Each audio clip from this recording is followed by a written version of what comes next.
자, 안녕하세요. 자, 지난 시간에 이어서 170페이지 밑에 토양의 생성작용 이렇게 되어 있죠. 자, 거기에 171페이지에 그림이 잘 나와 있네, 그죠?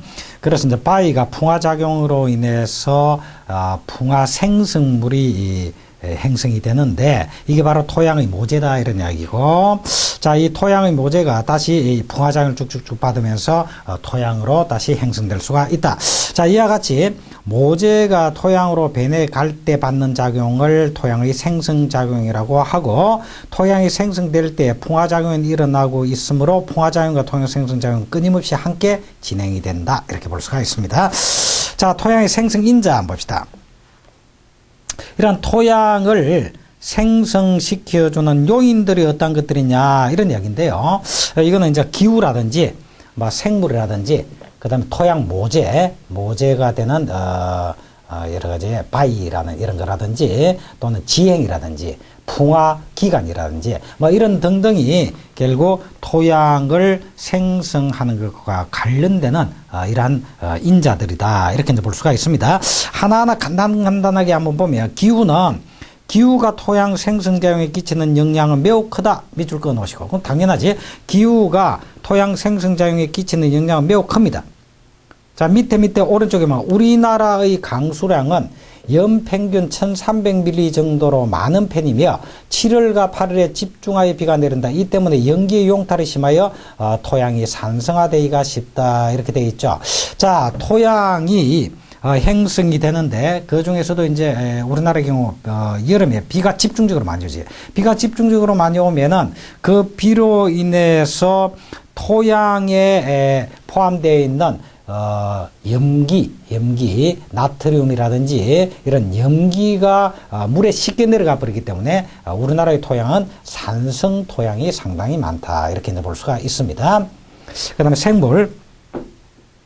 토양 중의 생물은 토양 유기물의 함량과 종류 및 분포에 영향을 준다. 이랬죠. 그래서 생물 자체는 토양에는 토양 유기물이 함량되어 있고, 자, 이건 나중에 이제 우리 쭉 자세히 보겠지만은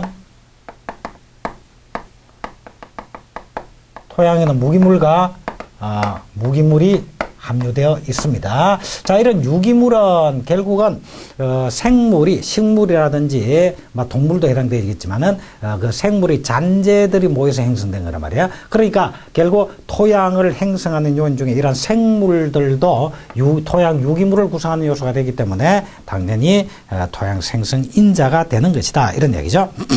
그 다음에 토양 모재. 결국 토양은 단단한 그 바위들이 점점점 부서지고 잘게 되어서 토양으로 형성이 됩니다. 그래서 이런 토양이 형성되는 그 토양의 기초가 되는 재료, 이걸 모재라고 합니다.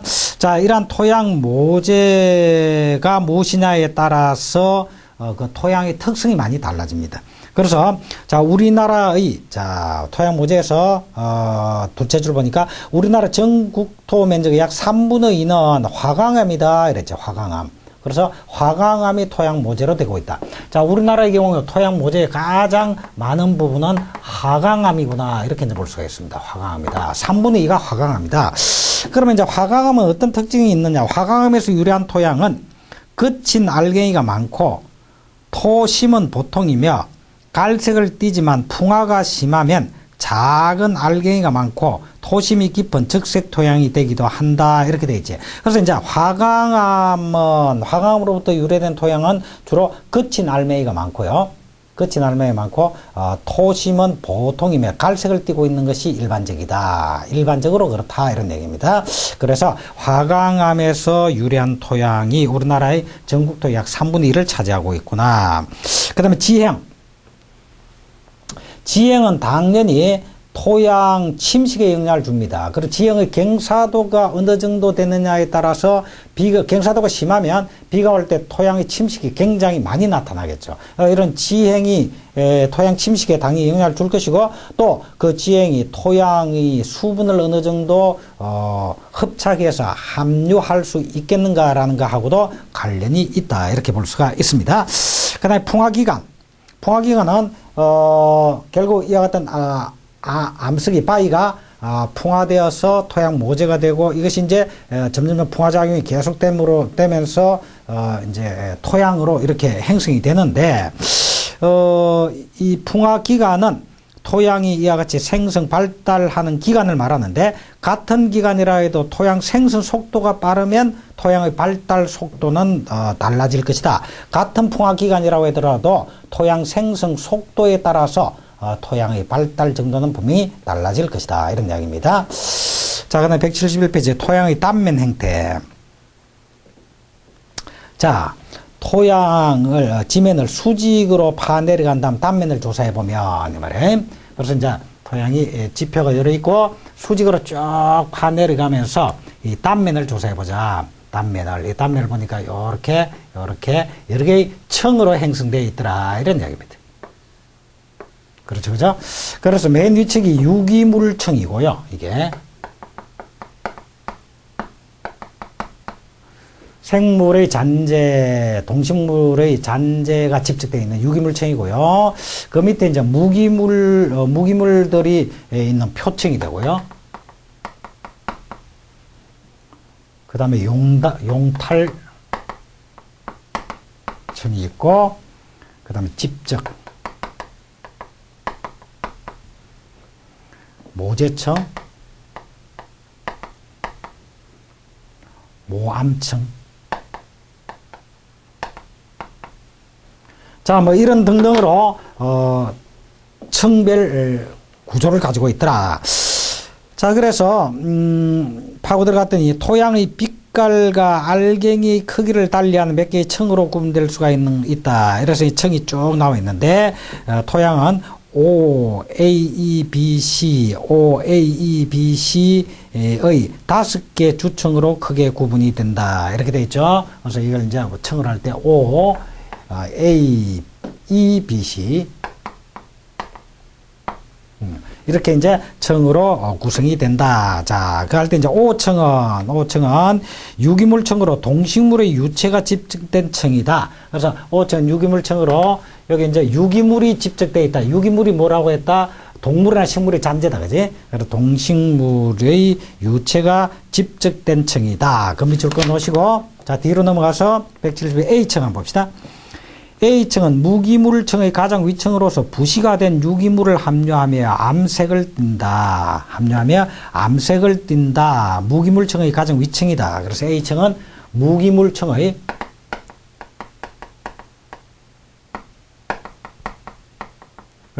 가장 윗부분이다. 이게 표층이라고 그래. 그래서 A층은 결국 무기물이다라고 토양 무기물로서 여러 가지 뭐 나트륨이라든지 마그네슘이라든지 이런 이제 무기물이 있죠. 이런 무기물들이 집적되어 있는 부식화되어 있는 이러한 층이다. 이렇게 이제 볼 수 있고요. 그다음에 E층은 점토 및 철과 알루미늄의 산화물이 심하게 용탈된 층이다. 이런 얘기야. 그래서 이 층에는 점토라든지 철, 알루미늄 같은 것이 용탈되어 있는 층이다. 이렇게 이제 볼 수가 있고요. 그 다음에 그 밑줄 거 놓으시고, 그 다음에 B층. B층은 이 층 또는 다른 층으로부터 이동된 물질이 쌓여져 있는 집적층이다. 밑줄 거 놓으시고. 그래서 이 집적층이다라고 하는 것은 B층은 이 층 또는 다른 층으로부터 이동된 물질이 이제 집적되어 있는 그런 층이다. 그래서 철과 알루미늄의 산화물과 규산, 염전토 등이 집적되어 있다. 많이 집적되어 있다. 그래서 철, 알루미늄, 그리고 규산염 이런 것들이 많이 집적되어 있다라고 하는 것이고, C층은 B 때문에 모재층이다. 이게 이제 모재 토양의 기초 자료가 되는 층이고, 이거는 이제 이 모재가 형성되는 암석층이다. 암석층이다. 이렇게 쭉 구성이 되어 있는 거죠.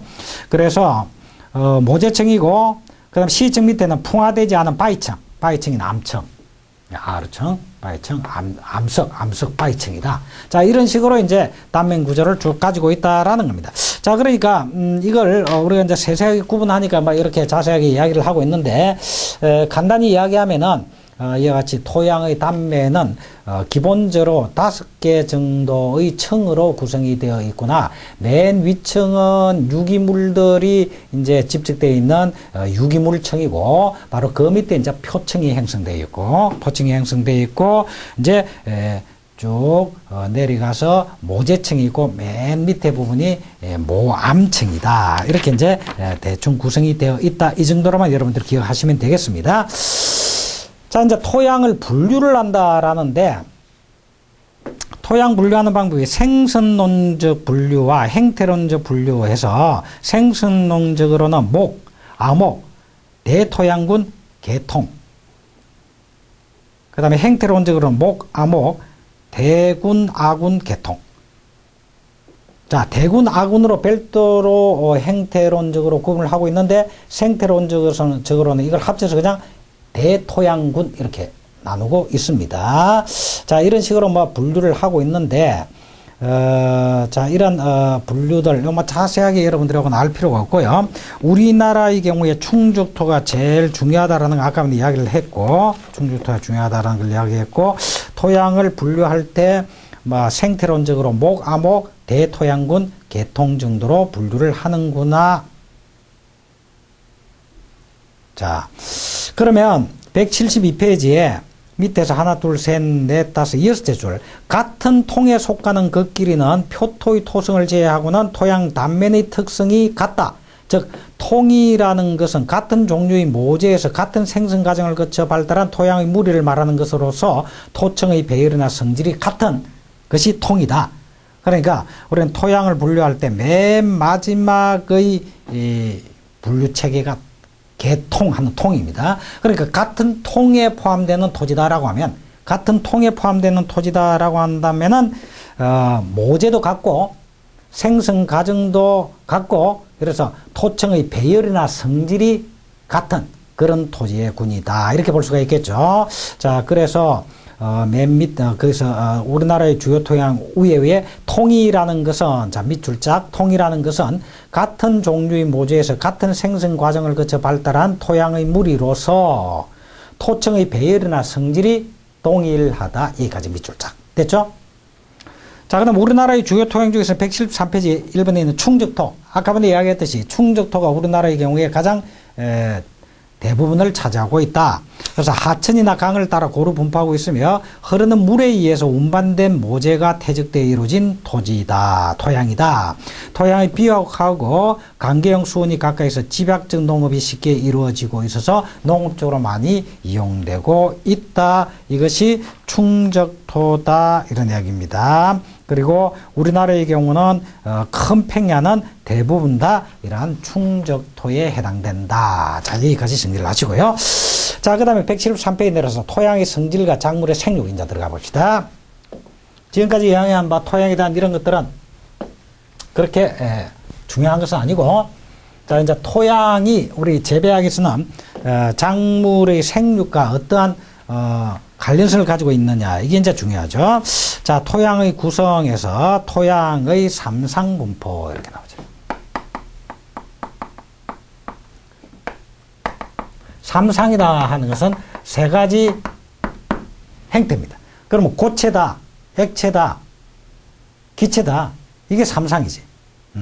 그래서 우리는 토양의 삼상 하면은 토양을 구성하고 있는 부분을 이같이 고체와 기체와 액체로 분류할 때 이걸 삼상이라고 그럽니다. 자, 보면 토양은 크고 작은 각종 각색의 토양 분자로 구성되어 있고 이들 입자 사이에 공극이 있다. 이 공극에는 공기 또는 물이 존재하는 공간이 있다. 이와 같이 고체, 액체 및 기체가 존재하며 이것을 토양의 삼상이라고 한다. 즉 고상, 액상, 기상을 말한다. 고체상, 액체상, 기체상. 자, 토양을 보면요.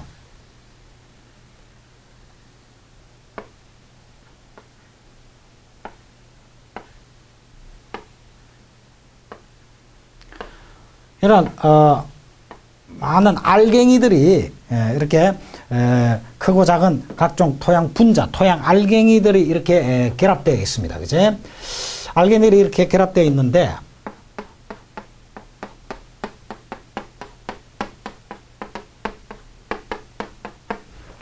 여기도 또 많은 이런 따지고 보면 많은 알갱이들이 있어요.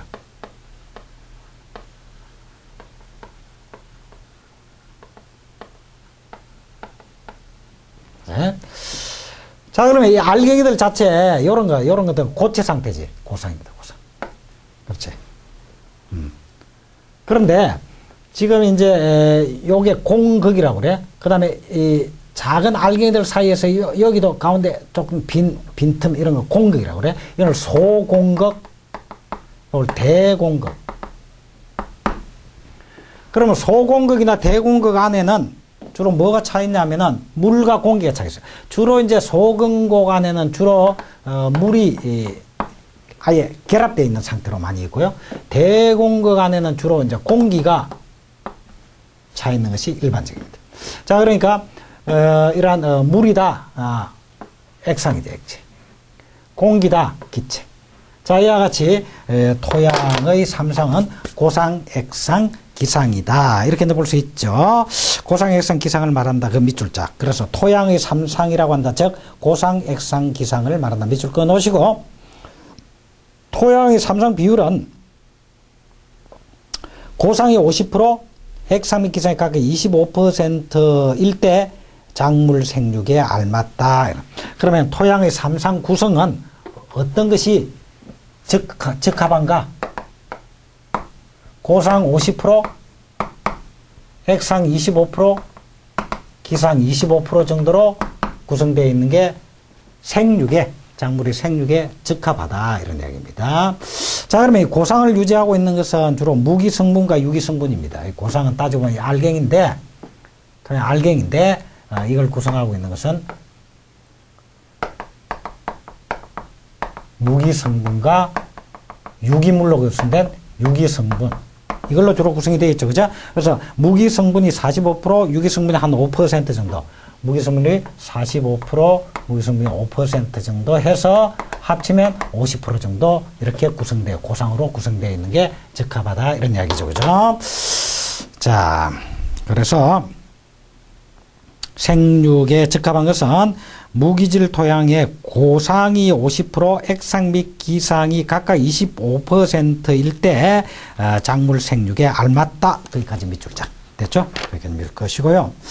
자, 그 다음에 174페이지로 넘어서 토양의 역할을 한번 봅시다. 그러면 토양은 도대체 어떤 역할을 하느냐? 이런 얘기지.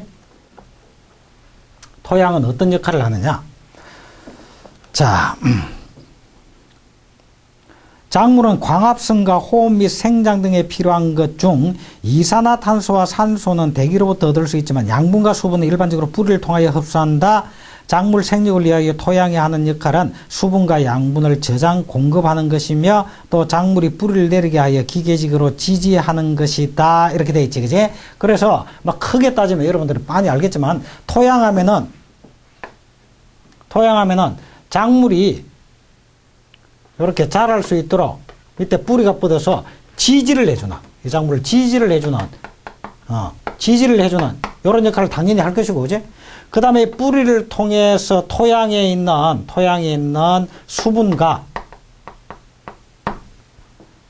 무기 성분으로부터의 영양분과 여러 가지 무기 염류 같은 것들을 여기서 토양으로부터 흡수를 하죠. 그래서 영양, 수분과 영양의 공급, 그리고 지지해주는 역할. 이게 막 토양의 역할 중에 가장 큰 거다. 그지? 그래서 여기에 이제 그렇게 쭉 써놨는데, 기계적으로 토양을 지지하는 것, 그리고 수분과 양분을 저장해뒀다가 그걸 작물에게 공급해주는 이런 기능을 하는구나라고 하는 건데, 자, 거기에 대해서 이제 자세하게 분리해서 설명을 하고 있습니다. 자, 토양 수분과 토양 공기 한번 봅시다. 토양 수분이 적당해야 작물 생육에 좋은데 일반적으로 밭작물은 포장 최대 용수량의 80% 내의 수분이 적당하다. 이렇게 되어 있는데 이건 뭐 반드시 그런 건 아닌데 포장 용수량의 약 80% 내가 밭의 경우는 적합하다. 수분의 경우에. 밭의 경우에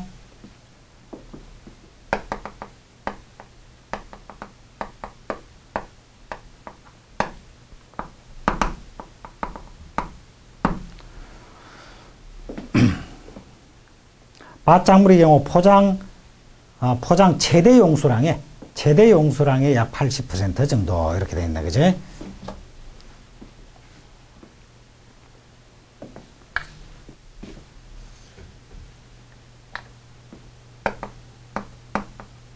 최대 용수량의 약 80% 정도가 적합하다. 뭐 일반적으로 이렇게 이야기하는데 반드시 그런 것은 아닙니다.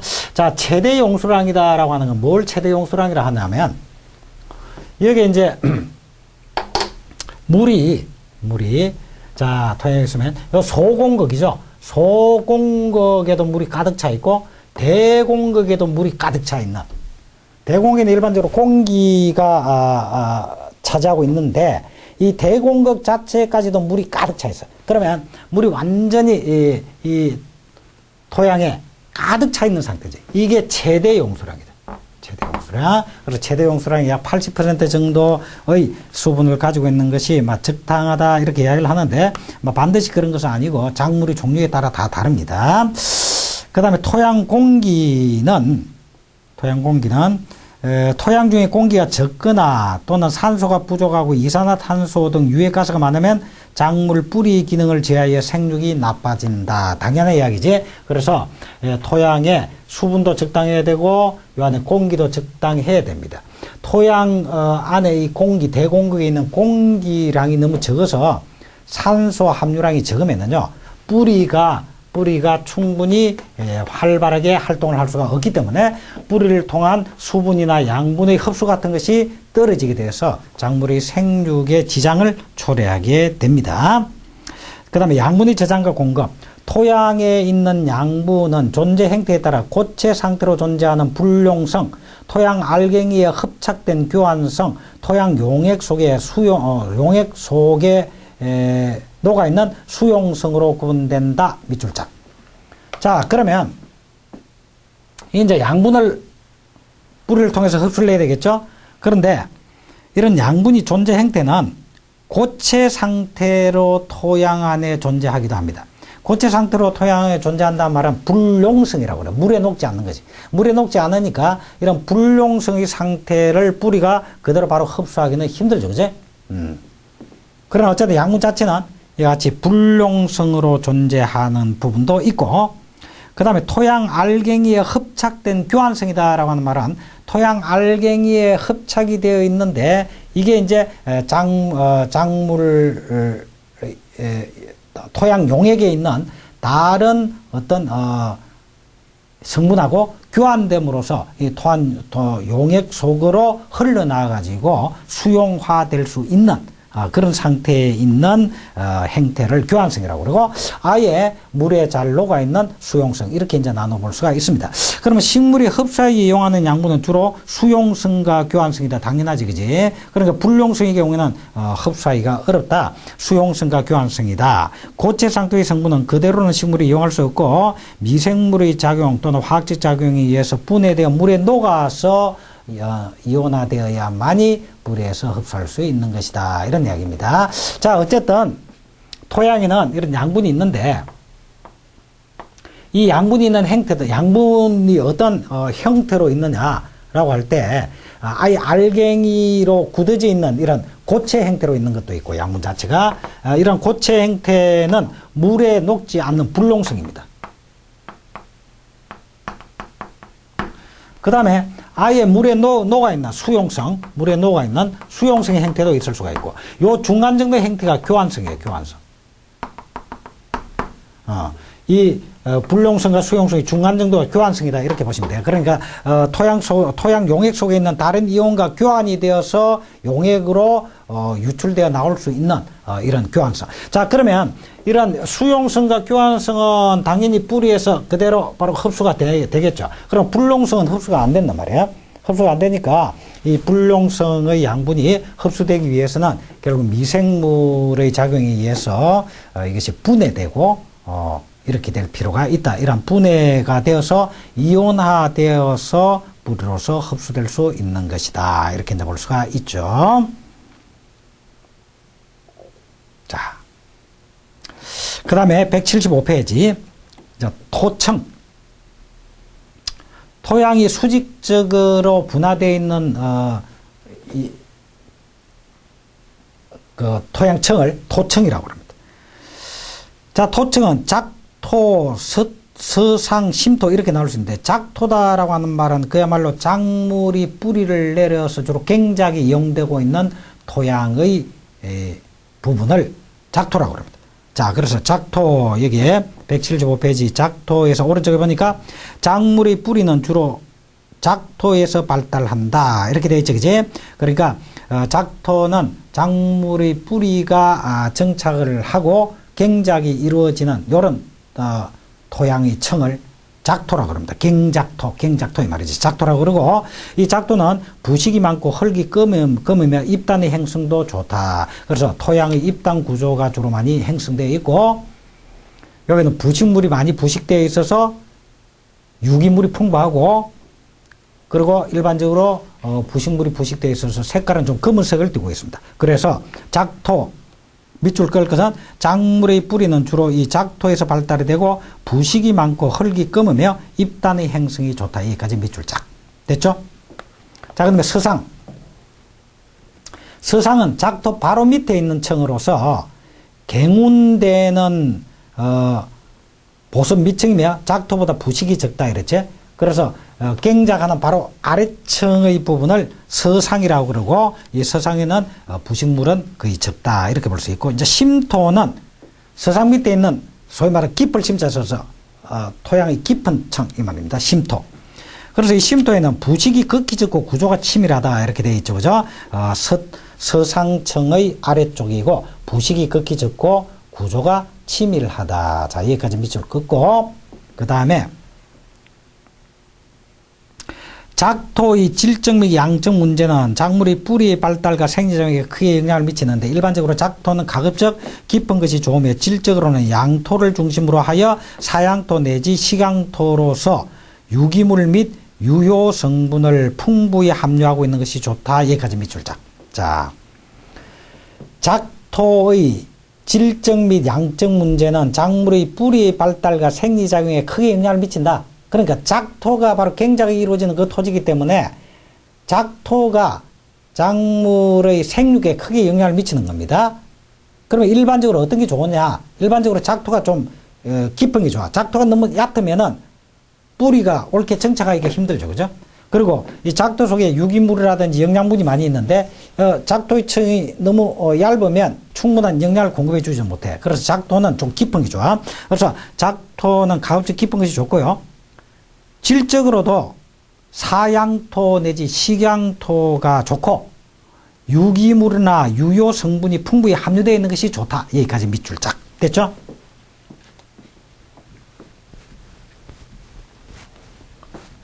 자, 근데 작토가 사양토나 식양토가 좋다. 이제 이런 이야기를 한단 말이야.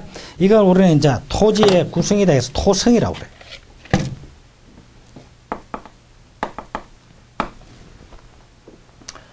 토성은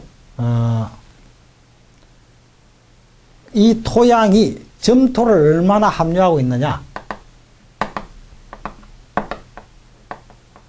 점토의 함유 비율, 점토를 얼마나 함유하고 있느냐에 따라서 구분이 되는데 사토, 그 다음에 양토, 식토. 사토는 모래사자입니다. 모래사. 모래흙입니다. 모래흙이죠. 식토는 요거는 식토를 우리는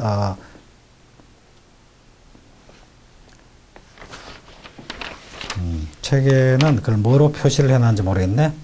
식토를 책에 질흙이라고 이렇게 표시를 해요. 질흙.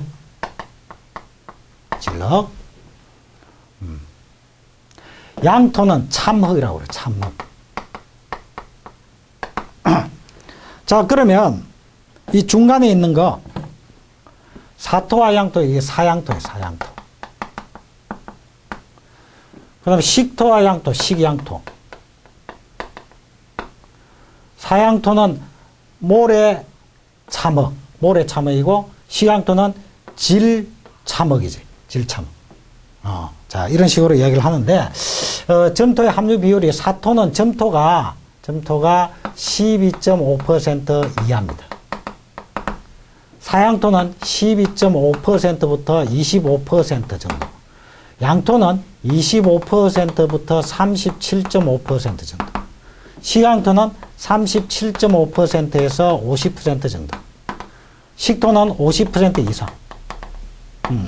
자, 그러니까 이게 전부 12.5%의 간격으로 이렇게 쭉 되어 있죠. 그리고 양토가 25고 식토는 50% 이상이다. 50% 이상. 50 반에 25. 딱 이렇게 기억을 하시면 되겠죠.